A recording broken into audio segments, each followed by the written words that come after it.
स्वामी, देखिए इस घर में अभी अभी शहनाई बजी थी। बेटी की डोली उठी है, सब खुश हैं। लेकिन ये पिता कोने में बैठकर अपनी डायरी देखकर क्यों रो रहा है? क्या इसे बेटी के जाने का दुख है? नहीं पार्वती, ये दुख विदाई का नहीं, कर्ज का है। इस पिता ने समाज को खुश करने के लिए अपनी उम्र भर की कमाई एक रात में फूंक दी। फिर भी देखो, जाने वाले मेहमान कह रहे हैं, पनीर की सब्जी में मजा नहीं आया। कलयुग में शादी दो दिलों का मिलन नहीं, बल्कि बाप की बर्बादी का तमाशा बन गई है। किंतु स्वामी, लोग इतना दिखावा करते ही क्यों हैं? सिर्फ लोग क्या कहेंगे इस डर से।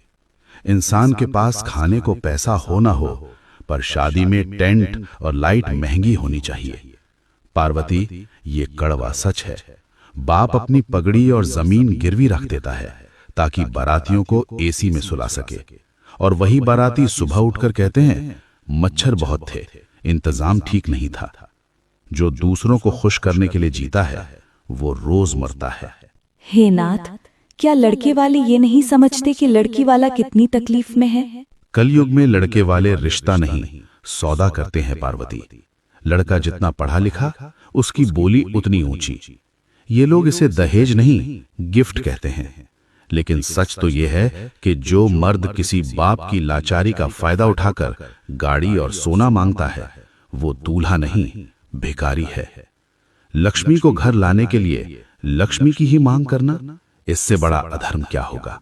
स्वामी, विवाह के बाद तो सब ठीक हो जाता होगा। कहां पार्वती, असली नर्क तो उसके बाद शुरू होता है। बेटी अपने ससुराल चली जाती है, मेहमान अपने घर चले जाते हैं, बचता है तो सिर्फ वो बूढ़ा बाप और उसका बैंक का कर्ज। अगले 10 साल तक वो पिता फटी हुई बनियान पहनता है ताकि बैंक की किश्त भर सके। समाज ने तो एक रात का खाना खाया और भूल गया, लेकिन उस पिता की भूख और चैन हमेशा के लिए मिट गई। हे भोलेनाथ, इस पाखंड को रोकने का क्या उपाय है? उपाय केवल साहस है देवी। अपनी चादर देखकर पैर पसारो। जो लोग तुम्हारी सादगी देखकर रिश्ता तोड़ दें, समझ लो वो तुम्हारे अपने थे ही नहीं। विवाह दुकान नहीं, संस्कार है। जिस दिन लोग क्या कहेंगे सोचना बंद कर देंगे, उस दिन कोई पिता कर्ज में नहीं डूबेगा। सत्य कहा स्वामी, दिखावा ही दुख का कारण है। हर हर महादेव।